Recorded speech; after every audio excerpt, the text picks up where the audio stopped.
You are listening to the Sideline Sass Podcast, episode 21, Call-Ups and Call-Ins. Kaylee thought of that title, everybody. Thank you. While this episode primarily focuses on sports triumphs, it's also dedicated to the journey, the painstaking process that gets you to the other side.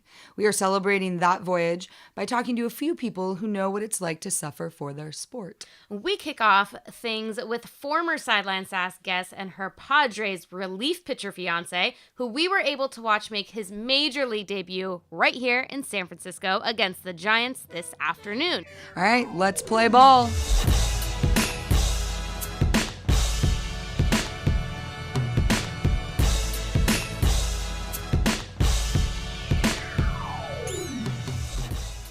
I would say that the most memorable thing will be like that moment of having pitched well, getting told that I'm not playing anymore, and then looking over to see my family and fiance all staring right at me. And the moment I look over, all cheering and waving. That's probably the biggest moment. Did you get any tears? Like, did you get any, like a little, was there any dust in the dugout at that point?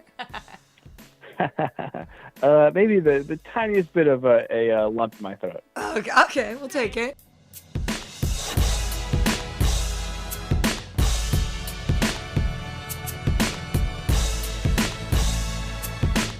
Hey everyone, Kaylee Krish here with my lovely co-host Emily Van Buskirk, and that was Padres' newly minted relief pitcher Robert Stock welcoming you to our podcast. We're definitely going to hear a little bit more from him later, but if this is your first time listening to our podcast, you're in for some major league surprises. Ooh. The Sideline Sass Podcast is produced every 2 weeks for your enjoyment, and show notes can be found on our page at audioboom.com. Come back often and feel free to add us to your favorite RSS feed or on iTunes. Follow the show on Instagram and Twitter at Sideline Sass with 3 S's, you know the drill. Or if you're like my mom who doesn't have Facebook, then you're kind of SOL. But if you're like Emily's mom who does do Facebook, big time Facebook lover, then go ahead and like our page on Facebook. And while you're on your social media bender, go ahead and follow our individual pages for some extra sass. I am at Emilnem on Twitter and Instagram. And I am at Miss Krish on Twitter and at Cakes88 on Instagram. Now, I know that was a lot that we just threw at you, like a 83 mile an hour slider. Ooh. But all those links, you didn't have to write them down because they're in our show notes at audioboom.com. Yep. So now It's let's time. Get sassy with Miss Sara Krutewicz.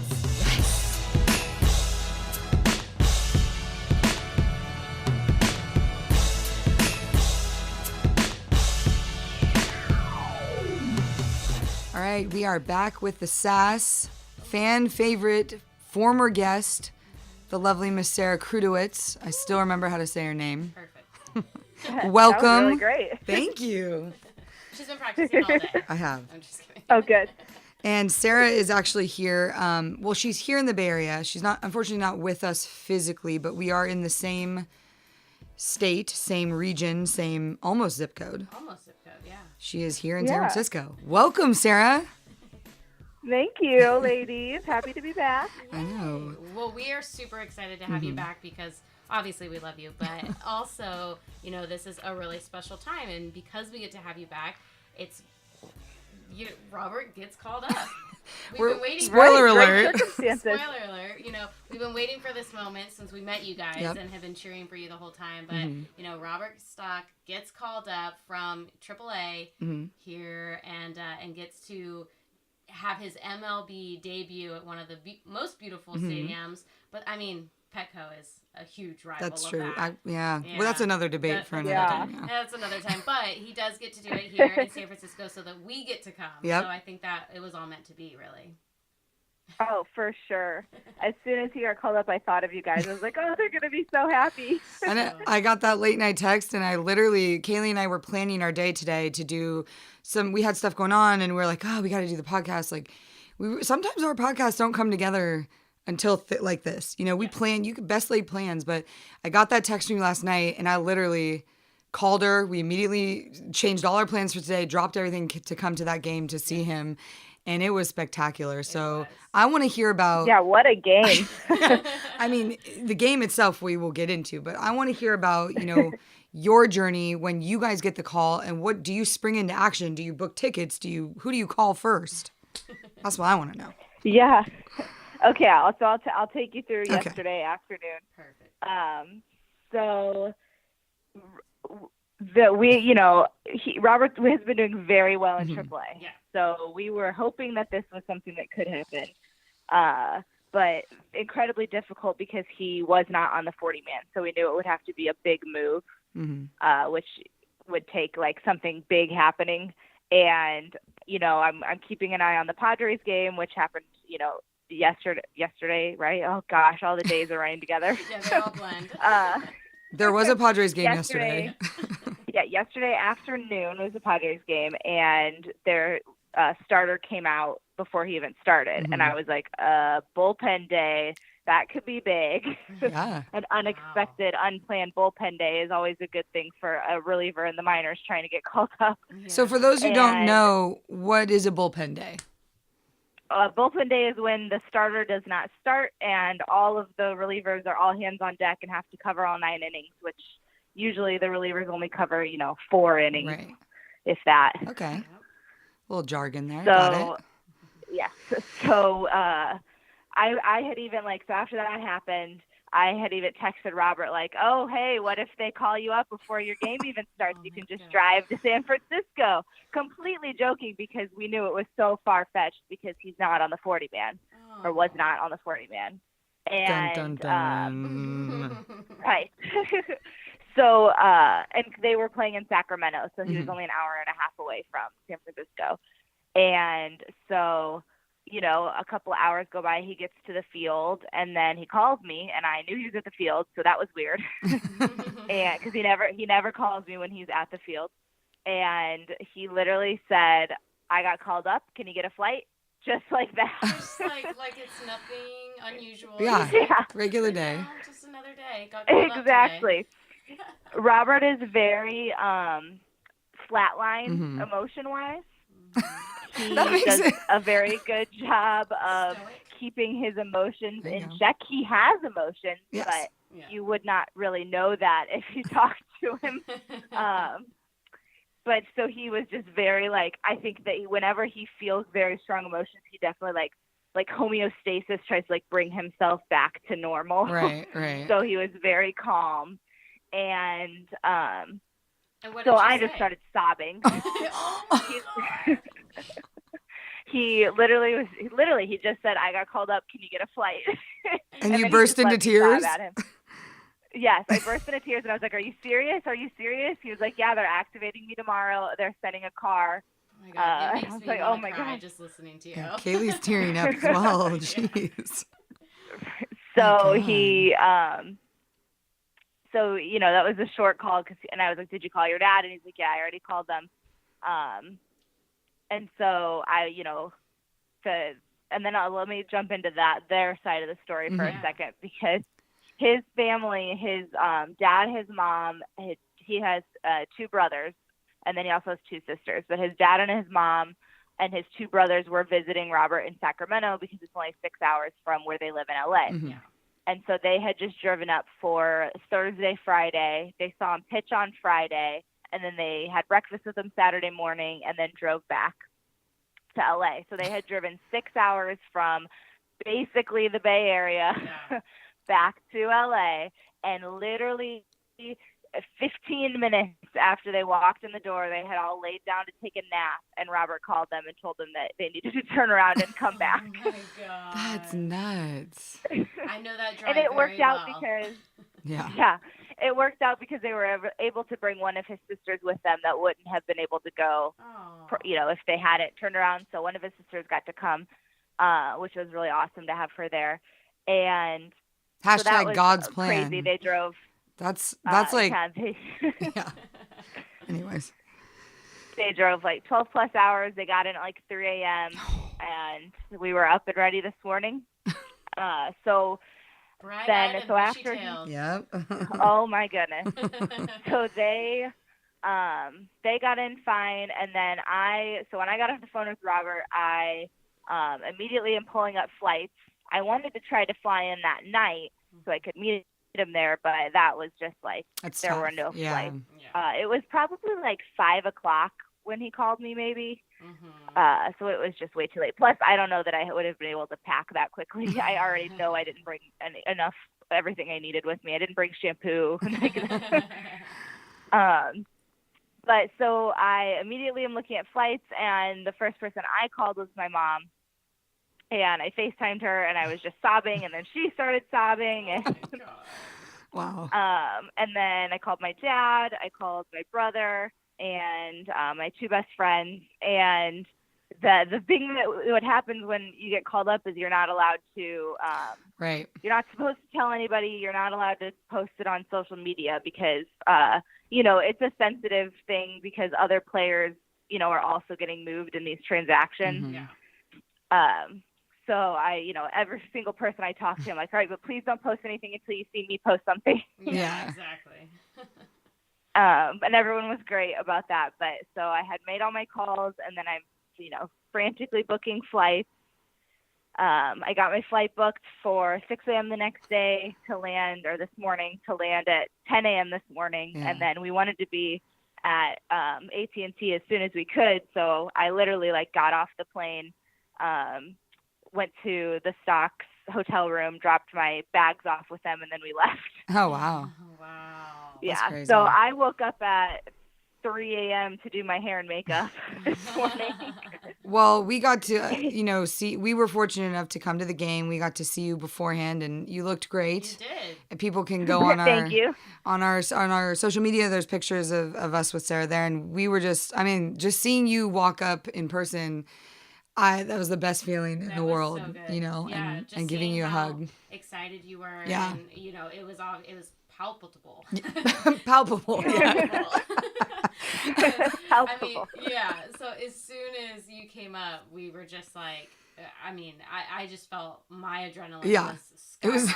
It was better than any drug I think I'll ever take in my life. Was just Oh my God. that was yes. insane.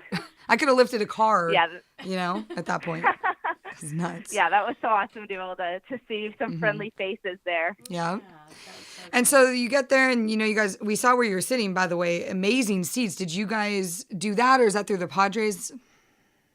I guess it was through the Padres. Wow. It was, absolutely incredible. We were the first and second row directly behind, first base. Yeah. Right now, we could see into the dugout, see the bullpen. It was amazing. I'm sure that those seats are very expensive. I don't know how much they cost because it didn't say on my ticket, but so Robert just left those tickets for us, and I don't think that he picked them out. I think that maybe they have a protocol for that sort of situation, but For first-timers here. guest yeah. I think they do. But the guest services people were so nice to us. They came down and talked to us and explained where we would go after the game and everything. So the staff was incredible at that park.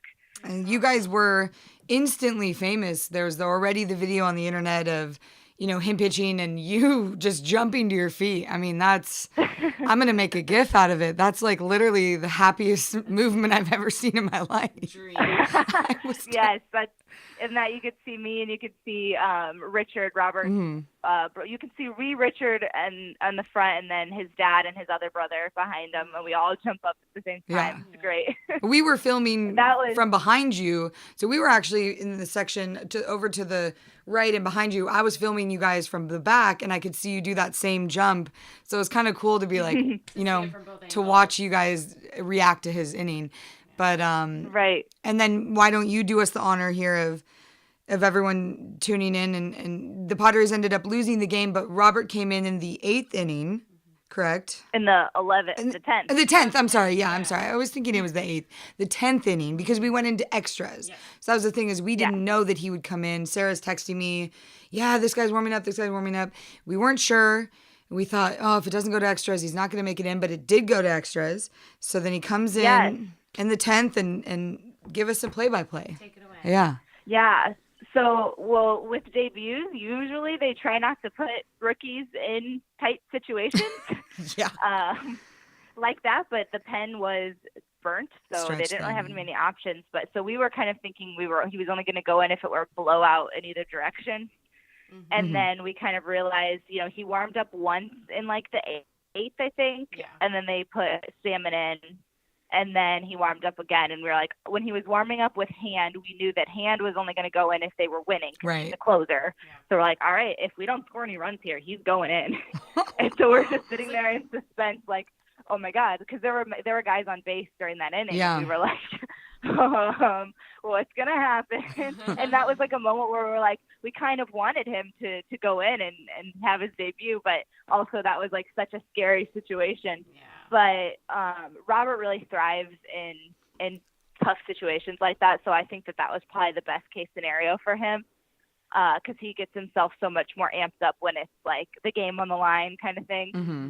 And so he comes in, first batter, he gives up a double, but it was like knocked off of Hosmer's glove. Like it was not necessarily a should have been caught, but maybe could have been caught. Yeah, So we're going to interject. We're going to interject there because it should have been caught. Eric Hosmer, bring out your golden glove. We need it for plays like that. Yeah. And for our Giants fans out there, that was Joe Panic who actually hit that. But, and when that happened, we were both like, come on, Hos. Yeah. That was, I know. And we were like, your rookie comes in. This is his debut, and you don't even bring your defense. Like, Come on. Because he didn't even turn around to go after the ball afterward. He just waited, for Renfroe to come in and get it afterwards. So I'm just gonna say I was a little disappointed in Haas. We love Hosmer. He's Yes, a great first baseman, but we wanted to see a little more. A little more effort. Yeah. Maybe a little. Yeah. But honestly, it pumps me up because I love seeing Robert pitch in like high stress situations like that, because that's what he's been doing in AAA. He's been the closer. It's been, the game on the line every time he's been pitching for the last couple of weeks. And he really does well in that situation. And I was so nervous when he came in and like to the first batter, and then up until like he had the next guy at the 3-2 count, and then all of a sudden I was just like calm and like psyched. I was just like, I knew he was going to do well. Yeah. Wow. So the next batter was actually Alan Hansen, and Robert got him on a full count slider, which people in the stands around us, I have to let you know this because I don't know if you were paying attention to other fans or atmosphere, but there were people around us that were looking at his fastball and being like, okay, he's got some heat there. Yeah. But then he would mix it up and throw a dirty 83-mile-an-hour pitch. And people around him were like, respect. Like, he just threw 95, 97, and then he just threw 83. Yeah. I was watching the scoreboard up on the side where it tells you the speeds and stuff, and I actually took a boomerang because I thought it was cool, but he threw a 98 fastball and then follows it up with an 83. Yeah, and people were commenting on it. People were like, they're like, how can we face a guy like this? What is this? There's too much. Yeah. But so that was great. People around us were definitely impressed. They recognized, they took note. They're like, this guy, they were taking him seriously after that. Yeah. Then he gets, that's awesome. Then Austin Slater comes in, and I forget what happened what happened to him. He got him to ground out, but that advanced the runner to third. Oh, God. So then we're all stressed out. Yes. So we got a runner on third with the game on the line, and he strikes out their leadoff hitter. Right. Gorky's Hernandez. People love him, so that was hard for people to watch. That was Robert's, I believe it was Robert. That was Robert's first ever spring training big league out in 2017 spring training. Oh, wow. Was Hernandez. Yeah, he had gotten he backed up a game for the Reds, and that was the only out he got because he came in with 2 outs already. That's amazing. What a full circle. Yeah. As if this story can't get any more special. You're going to throw us that tidbit? Jeez. Yeah. Right. So yeah, that was again on his slider, which is really cool because during spring training he was working heavy on the fastball, and then he really worked on his slider. So now he also has a changeup that's a great pitch, but he just doesn't throw it quite as often as he does his slider and his fastball. But so is that slider? Is that slider the one that's going 83? Yes. Yeah. So it usually is around 85. Yeah. 85, 87. I guess it was a little slower tonight. We actually found out after the game that the scoreboard is a little slow at AT&T. Okay. All right. The TrackMan had him at, I think his fastest pitch was like 98.9, Wow. which usually registers as 99 Yeah. on a scoreboard. We'll but call it 99. That's that's fine. okay. Yeah. I know. I was waiting to see that 100 hit the board. I was like, because I know he's got it. I wanted to know he's see got it. I know. He definitely has it in the bag, but he was definitely more focused on like throwing strikes Right. than he was like Accuracy. bringing the heat at this point. But I'm sure we will see 100 in the near future. So he strikes yeah. he strikes that guy out. And then that was the end of the inning. He got out of it. You know, No runs and scored. right. I mean, I was actually texting with the guy Junis. Jake Junis, who we had on our last podcast, who's a starting pitcher for the Royals, and I was telling him I literally play-by-played Robert's inning because I wanted his feedback, and he literally texted me back, and he goes, "That's like an incredible inning to have for your debut." And I said, "Is it really? Because I don't understand how relievers work versus starters, like whether." And I go, "I'm not sure. I don't know. That's a good debut inning?" And he literally goes, "Anytime you don't give up runs is a good inning." I was like, fair enough. Yeah, that's definitely like basically if you're a reliever, if you give up a run, that's a bad inning. Okay. Well, so now I get it. So- So obviously I knew it was good because like, you know, I got that it was good, but I didn't know in relation, like what it was. But now we have confirmation. Yeah. Robert Stock is good. Everybody's Confirmed.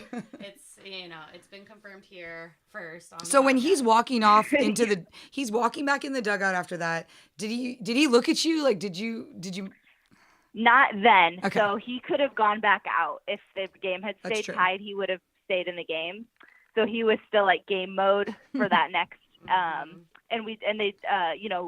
So if the Padres hadn't scored, he would have been back out there for the 11th. Okay, yeah. Because they were saving Brad Hand for a close situation. Yes. So he was just like, game on, watching that out inning, and then the Padres scored. So then once the Padres scored, the pitching coach told him like, "All right, your night is done," and like, good job. And after that, he looked over at us with the biggest smile I've ever seen on his face. That's Which is why I was so happy that we were sitting there because he could look over and see us, Yeah, that's amazing. And so that was really special. That is awesome. And I got to ask you, as someone who is one of the more informed baseball people we have on the podcast besides a player, I have to ask what your thoughts are on the move with when Hand is in and they walk Buster Posey. That's obviously a very risky move as a manager. I love Andy Green. I think he's great. And we were talking about, would we gamble on that in a situation where you're putting the winning run on base, willingly, and then Hand goes ahead and hits Brandon Crawford, and then Pence goes Hunter Pence on everyone. So what did you think of that? Yeah. Brad Hand is one of the best lefties in the game. He's one of the best closers in the game. So I think that Andy Green was putting his faith in Hand, which usually goes great. But everybody has unlucky outings sometimes, and you definitely wouldn't expect him to hit a lefty. So that was just like a very because lefties are supposed to get lefties out, not hit them. So I think that was just like an unexpected kind of fluke in that situation. I think if he hadn't hit Crawford, he probably would have been good to go. Do you think would have gotten out of it? But do you think that maybe got away from him? That walking Buster Posey maybe shows it could rattle Hand a little bit in that, because he was visibly frustrated out there, and everybody said that was covering it that he was not happy with the decision to walk Posey. Do you think that maybe rattles a pitcher and that's why maybe he hit Crawford because he was a little upset and emotion got into it? Could be. I only really know how Robert's brain works in that situation. So it was a unique. Yeah. So that very well could have been it, though. I think it's just definitely one of those situations that, it was unlucky. It wasn't that he was bad in his outing. It was definitely more of an unlucky situation. But it was, it went as well as it could. It would have been fun for him to get a win on his debut, but that's okay. Yeah. We'll try for that again another time. Exactly. And that kind of brings me to what's next is, we weren't sure when we talked to you beforehand, you weren't sure whether they were going to send him back down after this game or what was going to happen. And we did get to talk to him. He is on his way and should be arriving in Dallas, so he is going to stay with the team. So what is next for him in this? We heard you got the itinerary, so we want to know. We need to know the itinerary, Yes. basically. All I know is what time he leaves for the field and what time the game starts. Okay. Awesome. Thanks, Robert. Not much help. Right. But yeah, so as far as the situation, we had no idea if he was going to get to stay with the team. They have 9 in the pen at this moment and 4 starters. So, this could be very temporary. I think it half depends on how he pitches and half depends on the starter situation and how the rest of the pen pitches. So it's kind of a game by game thing for him right now, I think. And, we would love to stay as long as we can. Yep. And if we go back to AAA, then, he'll be fighting to get back there as soon as possible. He is a fighter. But for now, he's definitely. been fighting for his. And this is just to get this first call up is huge for him because he wasn't on the 40-man before, and then being on the 40-man opens him up to the opportunity to, be able to be called up whenever. Yeah.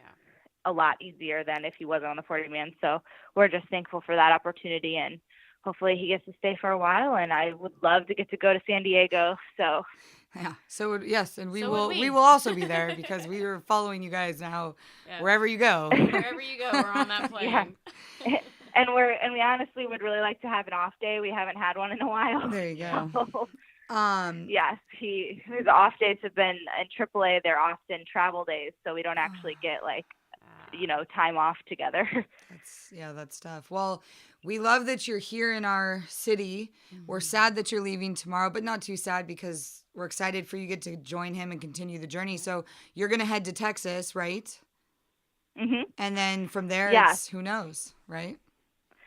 Yeah, hopefully San Diego after that. That's where they had for, I think, 3 games and some off days. But, so I wish that I could have gotten to Dallas tonight because I actually haven't really seen Robert since they left on their last road trip in AAA. I saw him after the game today, and that was the first time I had seen him since he left on his last road trip. So I would like to, congratulate my fiance other than in a baseball uniform. And without people around, maybe get some dinner. But did you pack clothes for Dallas, Texas, kind of? Yeah, I packed shorts and tank tops because apparently it is brutal there. Yeah. But if we stay very long, I do not have enough clothes. So we'll see how this goes. That's what TJ Maxx is for. And Target. Exactly. Yeah. That's what Robert's sister said. I was like, I only bought one workout outfit. She's like, just go to TJ Maxx. Yeah, exactly. There you go. Well, that's a good idea. We are so excited to be a tiny part of this journey. I mean, it's such an amazing story, and we're just happy that we got to meet you guys at spring training and just kind of follow this. I mean, it's for us, it's truly incredible to be a part of sports story like this, So we thank you for letting us into your lives, and we cannot wait to see you at Petco next weekend. We're already booking flights, so we'll be down there. We're going to get a room at the Hard Rock, and we can all hang out. Yay! Yeah. That'd be awesome. I'm it sounds like a joke, but it's not. I already looked up flights. So. It's really good. Yeah. That's awesome. No, it's been hopefully great. We're still there. Yeah, Yes, exactly. yes. We totally appreciate you letting us know that this was, coming, and I definitely, especially after seeing you today, was just seeing his career, just all that hard work pay off was amazing to see him out there today. And I can't even imagine how, you're 10 times feeling that high. Yeah.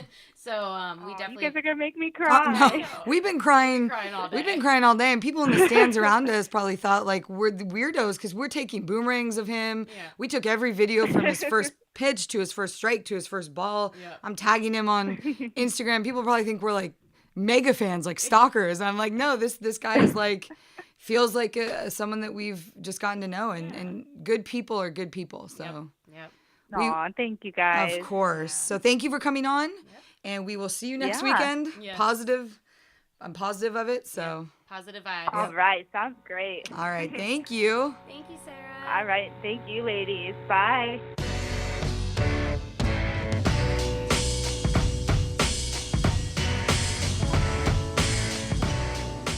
All right, so we just heard from one half of the soon-to-be Stock dynamic duo, still Krutewicz, almost Stock. Yeah. And Sarah, we love Sara. We love having her on. She's so great. We heard her crazy side of the story. And now we are being joined by the man of the hour, Robert Stock. Yes. Welcome.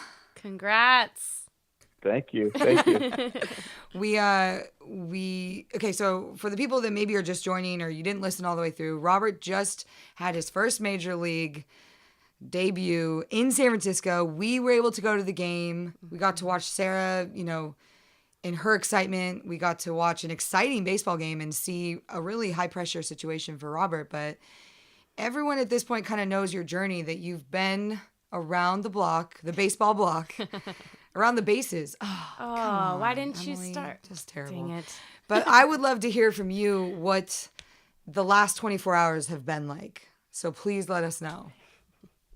Yeah, I mean, it sounds like a cliche when you say that the last 24 hours of your debut have been just a whirlwind, but that's truly the case, because you find out that you're getting called up and you have to make all these calls to try and get your family there, and in this case my fiance, and so you're arranging for all your loved ones to be at your debut, and you don't even know if you're going to play. And lo and behold, we go into extra innings, and tie game on the road in the 10th inning, and they say, hey Robert, go up there and get us a scoreless inning. So that was quite the rush of emotion.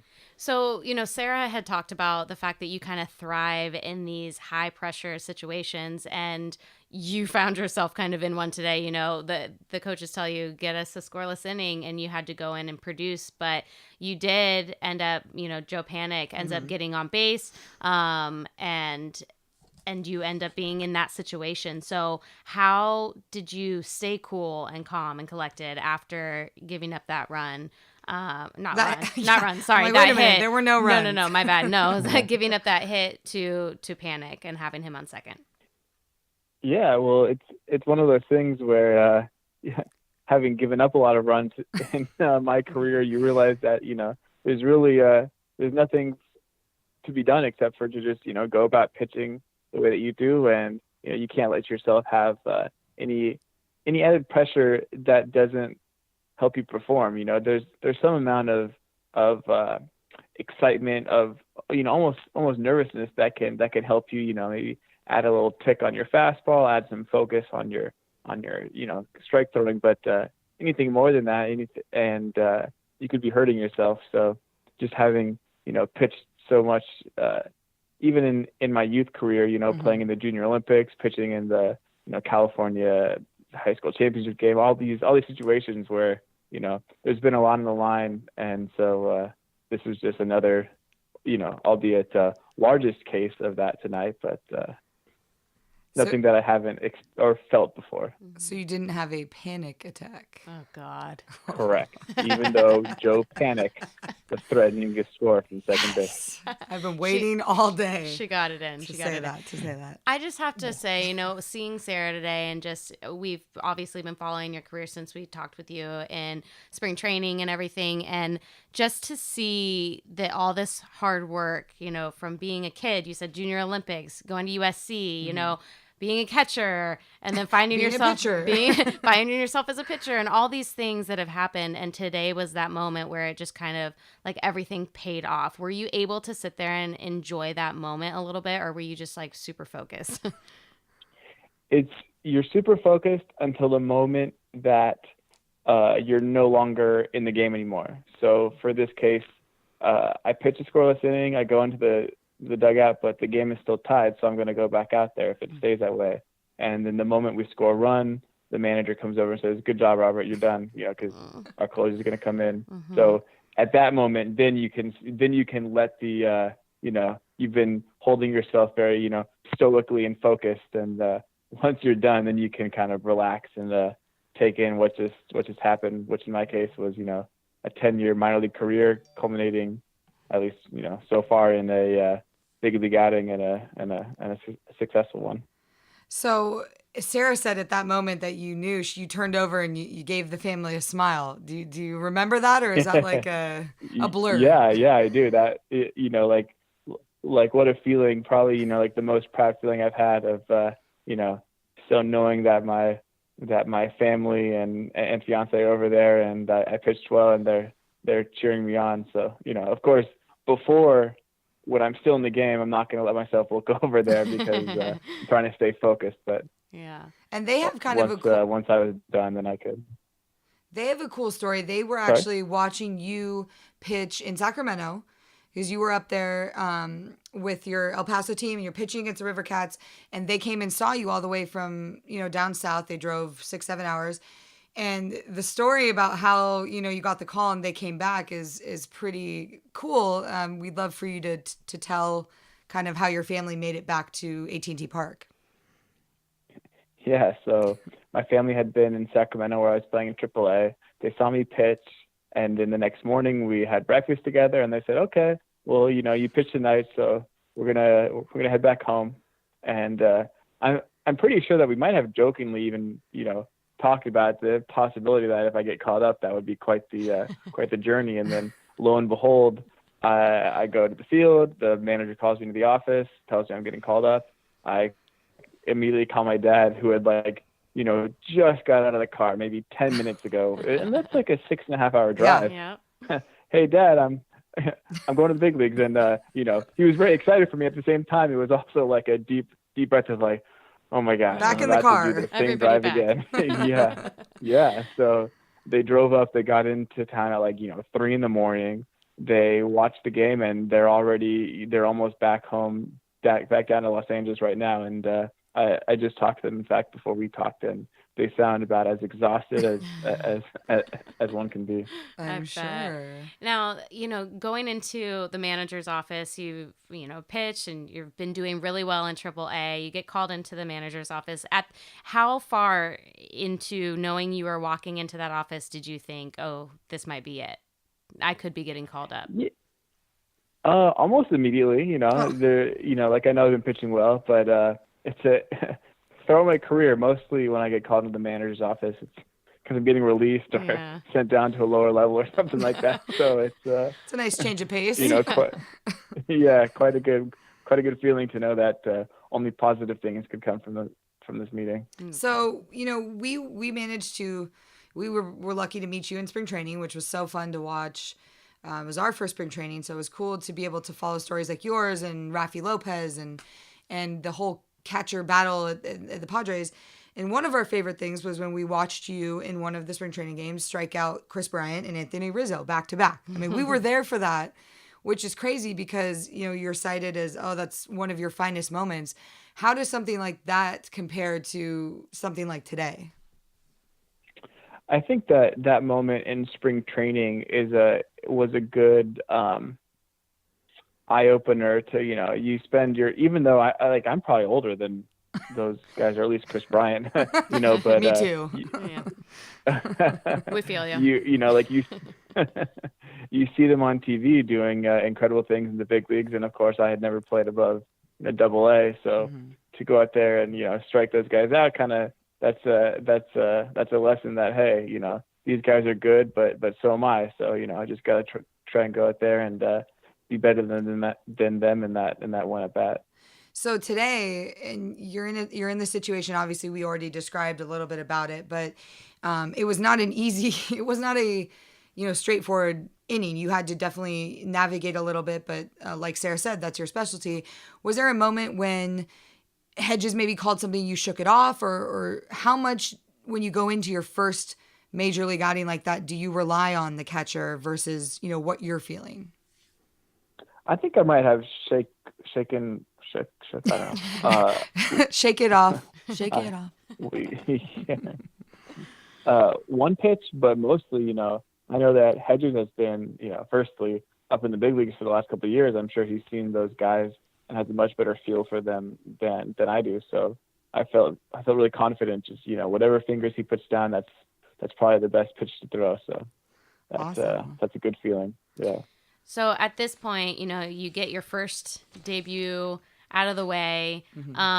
You're on the plane, head to Dallas, and what is next for you? What are your kind of thoughts going into the next few Days? Days. Hours at a time? Yeah, I know it's just hours that you're waiting to figure out what's going to happen, but where's your mindset, I guess?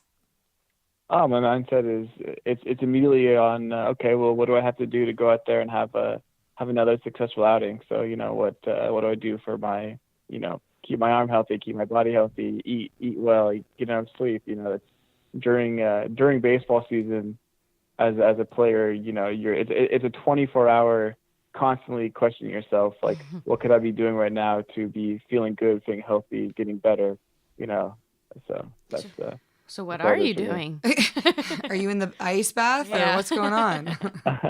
Well, from the workout programs that I have, they give me, like a pre-game, post-game, if I pitched, if I didn't pitch. I even, they're big proponents of a specific muscle stimulator that I sleep with on a very light setting, all night long on, I'll put it on my arm tonight because I pitched, things that, so I wake up in the morning, and whereas typically, someone might have some stiffness, I basically am able to not feel stiff because I had these routines. Wow. How long did it take to get used to sleeping with something like that? So what happens is that if you wrap around in the cord so much that you pull one of the cables out, it like instantly wakes you up, shocks you awake because you pulled the cable out. So it doesn't take long to get used to. It's like a Pavlovian response of, well, if I roll around, then I get shocked, so I don't roll around. That's hilarious. Wow, we need to look into that for like restless children. Maybe just teach them to stay in the middle of the bed. No. You may get crucified for that comment. Possibly. I'm joking. I know, obviously. All right, people, I'm not going to put kids in that situation. Thank you. Yeah. But I do want to ask you, I also asked Sara because I really value her baseball knowledge, and her mind is a beautiful thing about this game. Like, no jokes, better than a lot of people I know. So I asked her what she thought, and I'm going to ask you. At the end of the game today, we see a situation where a very, very good closer in hand is in there, and he gets in a kind of a situation that's tough, and then the manager makes a call where he walks Buster Posey. And from what we heard from our friends that were covering it and talked to him after the game is that he wasn't super thrilled with that choice. Then he goes on to hit Crawford, accidentally, and bases loaded, and then you've got a situation where Hunter Pence decided to make a little bit of a comeback and knock one in. But do you think, as a pitcher yourself, that it's tough to have an intentional walk and then kind of shake it off? And do you think maybe that's why he was a little emotional and maybe accidentally, hit him because he was maybe rattled a bit, or what?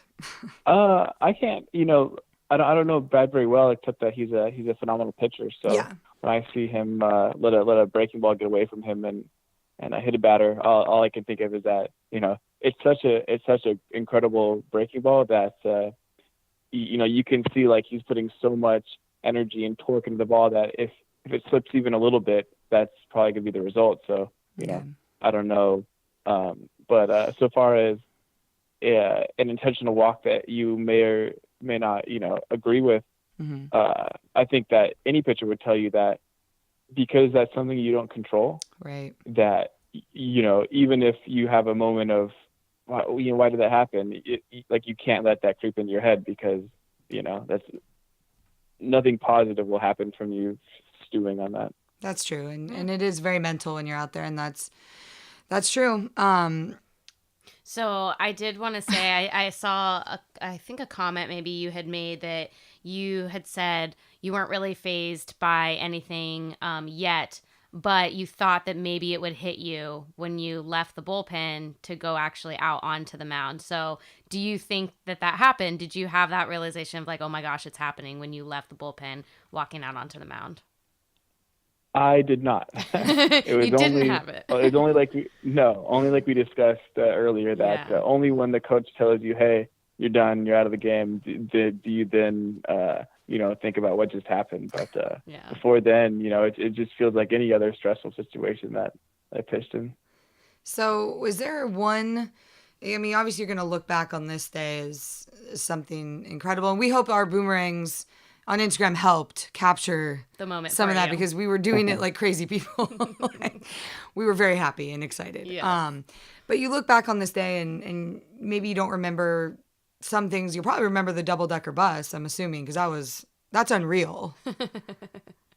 Yeah, that was quite the experience. That was a good welcome to the show moment for me. That's a pretty good way to come in. But is there anything in particular that you think is going to stand out 20 years from now about the day, about who was there, about the opponent, anything at all?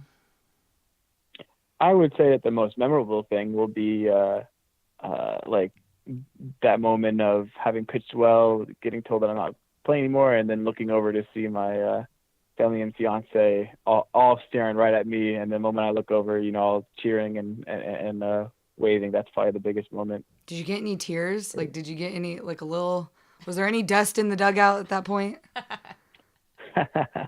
Maybe the tiniest bit of a lump in my throat. Okay, we'll take it. We'll take the lump. I think there was enough tears from everyone else. Yeah. That we could have filled Don't worry, I had all the tears for you. We did. Oh. It's been incredible. Yeah, I loved that. Yeah, go ahead.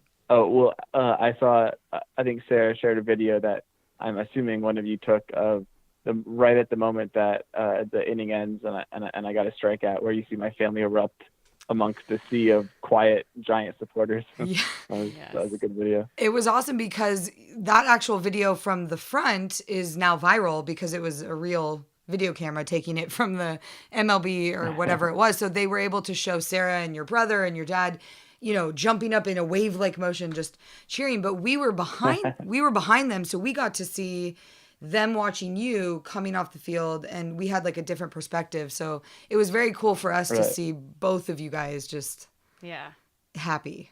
Yeah. There's a funny moment where I think that somebody was heckling me near my sister, and of course I can't hear anything, besides just a general dull noise from the crowd. So but my sister felt very indignant that somebody would heckle me, and that's a funny experience. Did she say anything to the said heckler? No. I mean, there's nothing to be gained from engaging in was most likely a drunk fan heckling the opposing team. I mean, that's heckling the opposing team, so long as you're not using crazy profanity, is a that's almost to be expected. You'd be offended if. Well, I will say your sister is a better woman than I. Yeah, a lot better.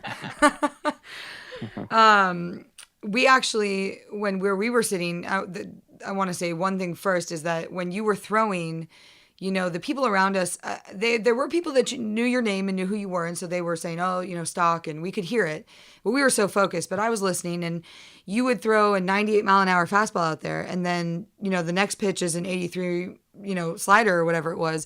People were frustrated that you could do that, and were very much in awe of the fact that you could throw something so fast and controlled, and then also be able to throw, something dirty. So I got to tell you, the respect of the crowd was definitely there. Yeah. So that was kind of cool. Oh, good. Oh, cool. Yeah. What's funny is I went back and I looked at the StatCast data, because that's available now for fans and players alike to look at exactly what my velocity was, and the board in San Francisco was slow. So I'm out there thinking I'm throwing 97, 98, which that's. I'm not saying that's bad, but typically I might throw a little bit faster, and so it was a bit disheartening at the time to realize that this is my debut. I think I should be throwing a little bit harder than this, and at the end of the day I was, but I didn't know it until hours later. Wait, but you're out there on the mound, so you look at your velo when you see it? Yeah. I think some pitchers will tell you how they might not. They might be afraid to admit that they look at it, but I like to check at every pitch because you like to know where cool. you're at. Yeah, well, it is cool. It's very cool. It is cool. And B, if it is an off day where you're not throwing very hard, I think that's good to know, that if you think that you're about to beat this guy in a fastball, but you don't have your fastball, then maybe shake to a different pitch. So you're saying you might see that, and if it's not what you thought it was, you might adjust?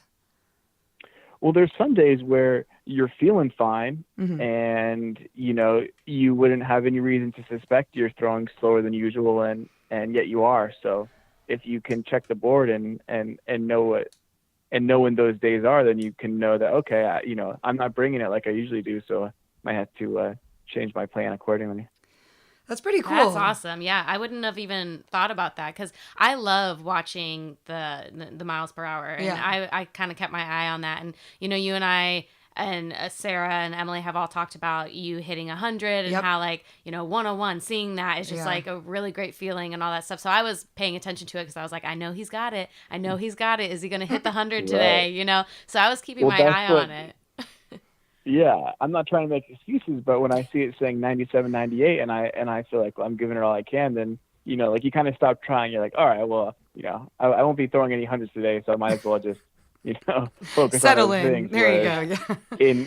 Whereas in actuality, if I would have seen a certain pitch was 99, then you're like, okay, that's 99. Well, this next one's going to be 100. Oh man, that's so cool. When you were warming up, you mentioned the heckling, but we heard, and this is a common thing. Kaylee actually didn't know this, but sometimes in the fans in the opposing bullpen, they will make that kind of like woo woo noise, Yeah. Two-parter here. Does that annoy you, and do you hear that in a lot of places that you go? Well, that only happens in stadiums that have bullpens that are on the field. That's true, yeah. So Right, non-bullpen Yeah. stadiums. Okay. Mm-hmm. right. I hate that. Well, And they so, exist. So That's actually a really good point. Yeah, we didn't think about we that. did not. Yeah. But you've had it happen to you before. Yeah. And when you're, if you're sitting near the bullpen watching somebody else warm up, you might pay attention to it more. But when you yourself are warming up, you're focused on, getting warm, throwing strikes, getting your pitches feeling good. That's not, you basically got into the zone at that point. That is nothing. When I was listening to them, I was just like, you guys aren't even watching the game. You're just watching him throw and doing these whoops. That's what we were doing. So Well, we were yeah. watching him throw. But we know him. Yeah, that's true. Yeah. Yeah, I don't know. So, sorry. I think go some ahead. people go to the game. Oh, sorry. No. Go. I think some people go to the game because they have fun heckling. Yeah. So That's why I go. that's their fun. No, that's actually real though, exactly. because Kaylee's been kicked out of games for heckling. So Well, I haven't heckled anyone this year. no, So, that's because we learned our lesson. yeah, I did. You have, I learned. you have to say nice things I if you're learned gonna from my heckle, like mistakes. things that are funny, like "Oh, your pants are too big" or something like that. Or like something like this, like you would be better doing something else. No, that's why she got kicked out. Dang it! Just kidding. My the favorite rag that I've ever heard was to my friend Charlie Tilson, who has played in the big leagues with the White Sox, and great guy, just great teammate, great player, great everything. And some guys pulling up his scouting report, and he reads that Charlie is a 5-tool player. There's 5 tools of a position player are hit for average, hit for power, run fast, field well, and have a good arm. And the report says that he's got all 5 tools. And the guy says, Charlie, it says here that you're a 5-tool player. Well, I say you're just a tool. That is hilarious. That's great. That's great. That was one of the best I've heard. Yeah. I like that. It's a little long for my taste, but I could work it in. I'll work it in. That's just. I mean, see, when it's clever like that, Yeah. that's enjoyable for everyone. Instead of just What when you do your homework and you've got a witty, funny rag, like that's hilarious. When you just go out there and say, so-and-so, you suck. It's like, okay, thanks. Well, that's not. That's not helpful It's not or funny. constructive or clever. Like, come on. You can do better. You've made it when people will research to do clever, knocks on you. That's when you made it. Yeah.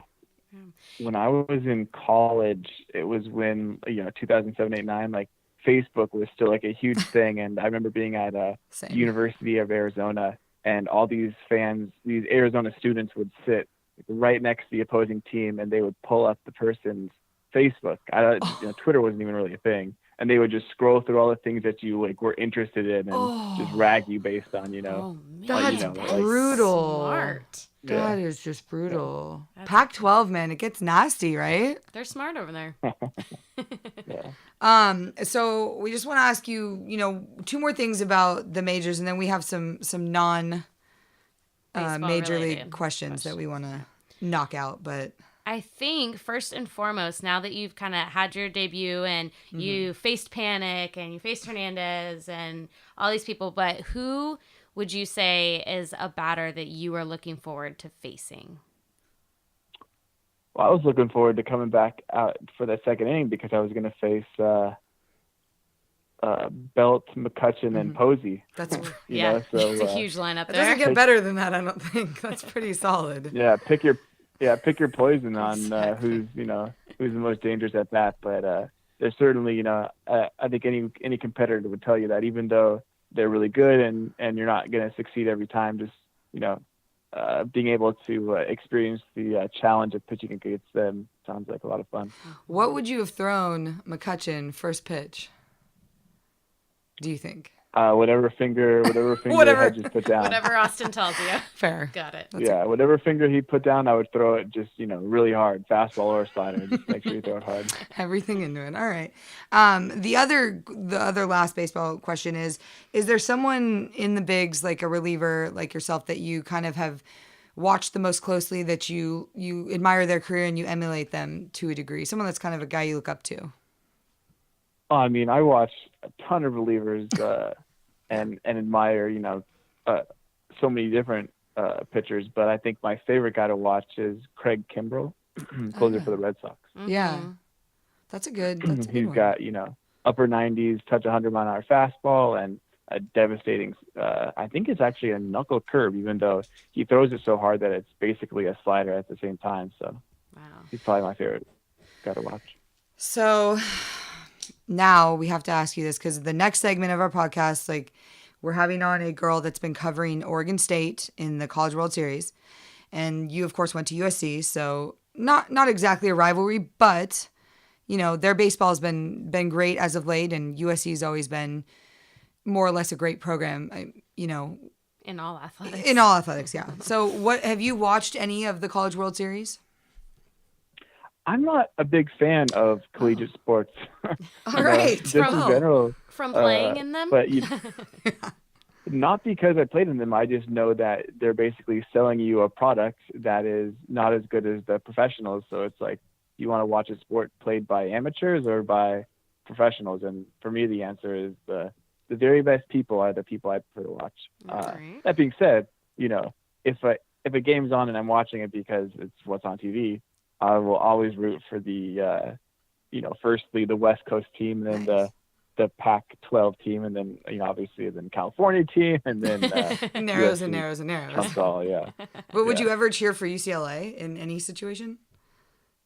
Yeah. I think I think that rivalry is, well, it definitely exists, but it exists more for like fans than it does for the actual players on the field. Yeah. Interesting. All right. Well, that we're going to talk a little bit about it next, but it's been fun to watch. I like the College World Series just because there's a lot of different storylines. I don't know, but I love the kids, man. I love the kids.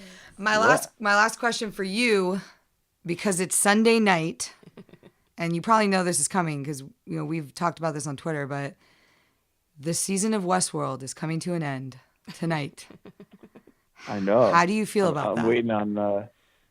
They apparently, I didn't know this, but when you get off the plane in the big leagues, you just go straight onto the bus and go to the hotel. So I'm waiting for my luggage to arrive, which has my laptop, so I can watch it. So I'm sitting here going, I'd love to be watching the finale right now, and I can't. Well, I'm glad we could kill your time, so you're not worried and thinking about it. So this is good. But yeah, exactly. What have you thought? I mean, the first season was obviously setting the scene, and it was very interesting. This season has taken a very dark turn and a commentary on human nature, if you will. What are your thoughts on the season, and what do you think is going to happen tonight? Well, the first thing I do is between every week, I'm straight onto the Reddit the subreddit for Westworld. So I'm reading all the theories and seeing what everybody thinks. Wow. Okay. And if you've never been there, that's the hub for theory crafting for Westworld episodes. It seems like a rabbit hole I might not climb out of, though. So I may never see her again, Robert. I'm scared. Well,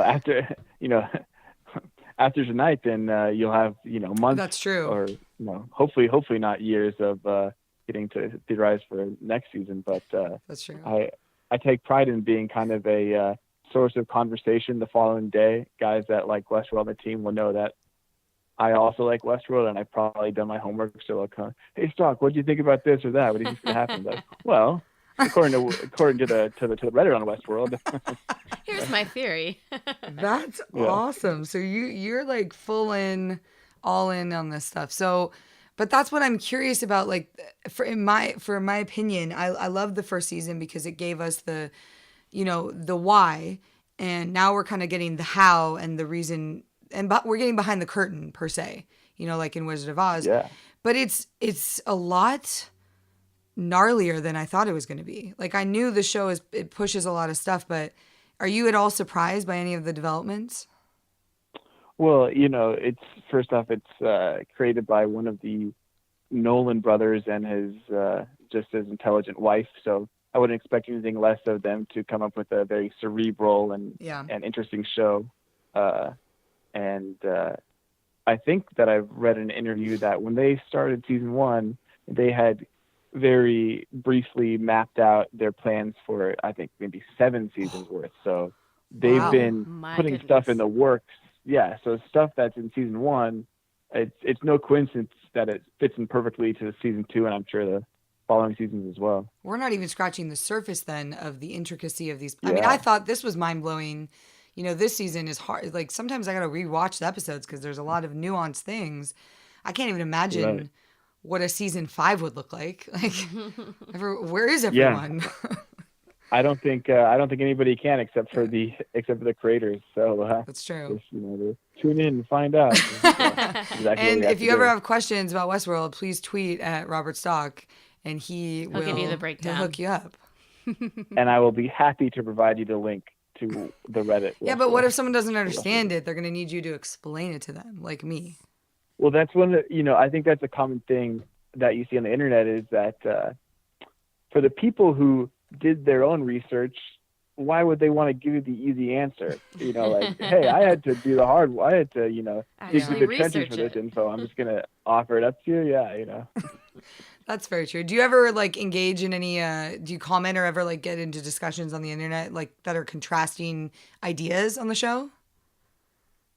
I'm more of just one of those people that reads it from afar and doesn't make my own theories. Okay. Hey, because the people that write these theories are, they're very detailed, and they'll go back and they'll watch the episode multiple times, 5 to 10 times, take screenshots of this one certain frame that varies from the next frame. So that's a hint of, crazy stuff. So I have done that. I did take a screenshot.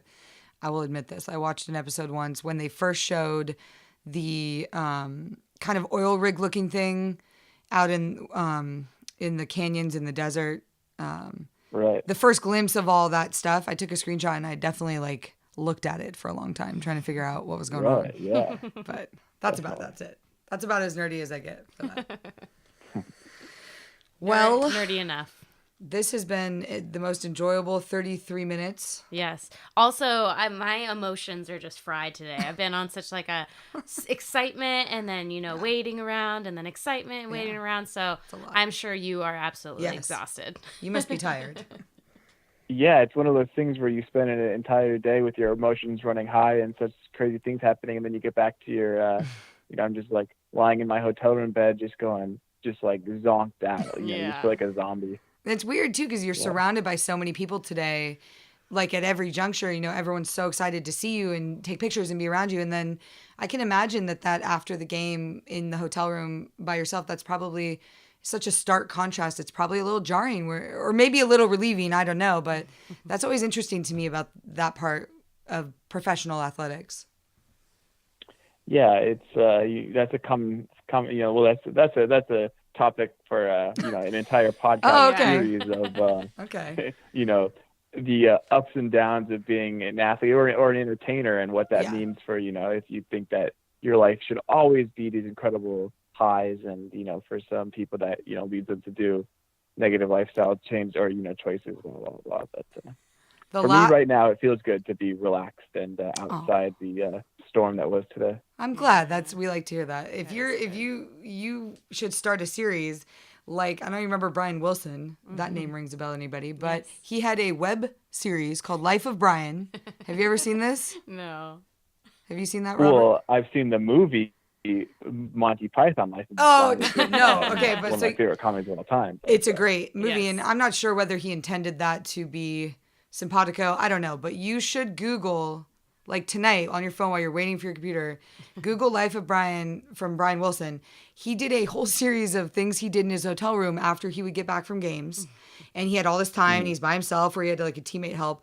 Just shenanigans, like hilarious things that he would do with all this downtime, that he would get. Because he's like, I'm at it all day, and then he'd come home and just you got to watch it. Do random You should things. also make I remember him going on like talk shows where he'd bring like a guy in like the mask, the leather, Lucha Libre mask. whatever. Yep. Yeah, going, what the heck is going on See, here, Brian? that Lucha Libre character was born in Life of Brian. So if you go watch the show, you'll understand.